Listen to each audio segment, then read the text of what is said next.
The battery in this watch died, so it's not ticking anymore. In this video, I'm going to demonstrate how to replace the battery and bring it back to life. To replace the battery, you'll need a few things. First off, you'll definitely need a tool to open the watch. Of course, you'll need the replacement battery, some tweezers, and if you're like me, you'll want to have a tool to help you see the tiny components inside the watch movement. Here I'm looking at the back of the watch to determine the best tool to open it. This one has grooves. I've seen people use a plastic or rubber ball to twist these off, but I'm going to use my trusty case back opener. This case back opener is easy to set up.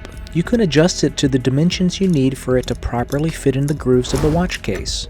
Make sure it fits into the grooves nice and snug to lower the risk of it slipping while you're trying to unscrew the case back. You'll want to be really careful because if it does slip under all that tension, you could scratch the case, or even worse, you could injure yourself. Your watch can have a different style case back requiring a different tool to open it up. A snapback case will have a tiny groove to be used to pop it off. This watch has a plastic movement holder that we'll need to remove first. Here I'm going to use pegwood to safely remove the movement holder. With the battery exposed, we know which replacement battery to get. Use extreme caution when removing the battery. One small slip up can damage the watch movement.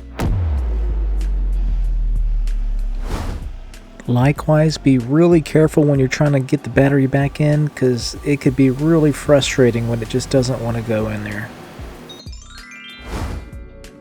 With the new battery in, you should be able to see it ticking again. Don't forget to replace the movement holder if you did take one out.